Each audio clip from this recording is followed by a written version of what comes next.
Circle of Days is a novel about the people who built Stonehenge. Stonehenge is a world-famous monument, but a mysterious one. Nobody knows who built it, how it was built, or why they built it. The more I looked into it, the more fascinated I became, and I began to imagine the lives of these people and the kind of challenge that they faced to build this monument. For example, the stones are very heavy. They're 25 tons, and they're 7 or 8 meters high, some of them. So they're very difficult to move, especially as in the Stone Age in Western Europe, they didn't have the wheel. So there were no carts, and they also had not discovered the notion of getting horses and cattle to pull things for them. Those enormous stones must have been moved by human beings. It's an enormous challenge, and that sort of fascinated me. Not just the engineering aspect of it, which is kind of like a puzzle, but the human effort. I mean, why would they do this? If I said to people, let's all go to the wood and we'll find the biggest stone in the world and we'll pull it here, people would say to me, forget it, Ken, we got better things to do. I think the monument had 3 purposes. First of all, it feels like a religious place. It's oriented towards the sunrise and the sunset.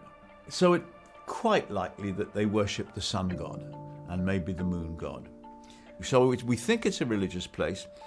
Anywhere where you get hundreds of people coming together, even for a religious ceremony, a market grows up. And we know that the Stone Age people had markets. They had markets where they exchanged food for tools, that kind of thing. And finally, the third function, which is much more controversial, they must have had a way of counting the days of the year. But they didn't have paper or writing. So what was their calendar? And there's one theory, which I find quite plausible, although it's not generally accepted, is that Stonehenge was their calendar. When it was first built, there were 30 upright stones in a ring like this, and on top, 30 crossbars.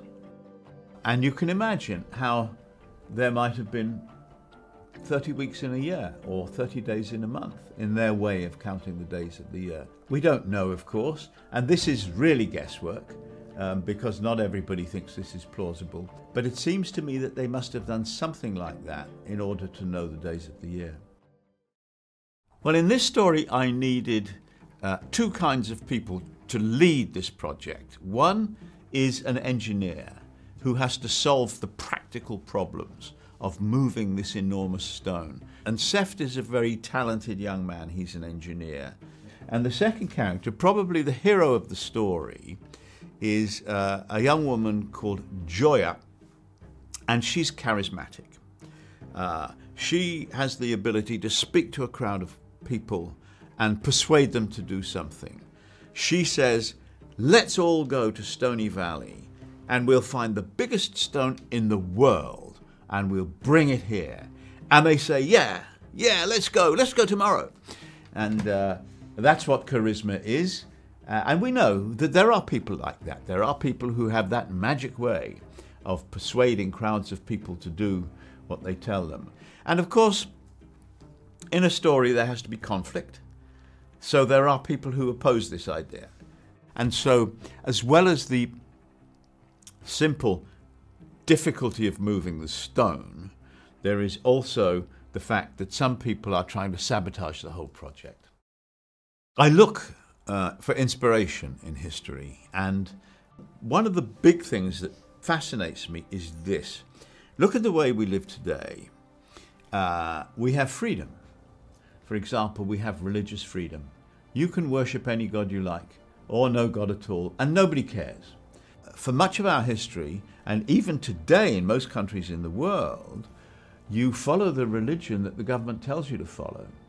And we had terrific battles about this in the 16th century. Thousands of people were killed in the wars of religion. But freedom won. And there are other examples of this that fascinate. I mean, the struggle of the women to win the vote. Men had all the power and they didn't want women to have the vote. but the women fought a political campaign and they won. And that's a great story. You know, the underdog fights and beats the establishment. It happens again and again. It's always a great story. I'm often asked whether my historical novels reflect the world of the present. I don't intend them to. So I don't think of a modern issue and say, I'm going to kind of force that into the 16th century or the Middle Ages. But what happens is this. I try to write about very fundamental issues, very fundamental conflicts, and there are certain things that people think about and worry about in all ages of history. People are always worried about violence and crime and war. They're worried about work and money and how to feed their children. And they worry about love and sex and marriage. So the dramas in my books are the kind of drama that can happen in any age. And that's why you read a history book and you think, yeah, that's like today. But it's not deliberate. I don't do it deliberately. And I certainly don't want to teach lessons. It's just that the fundamental dramas of human life don't really change. People who say, which of your books should I start with? I suggest two. If you like short books, Eye of the Needle is very good. It's a short book. You'll be interested right from the start. And you won't find yourself halfway through thinking, oh God, how many more pages have I got to read? So that's a good one. But if you're prepared to commit to a long novel, then my most popular book is The Pillars of the Earth. It's a very long book, but even though it's very long, I have had readers write to me and say, I wished it was longer.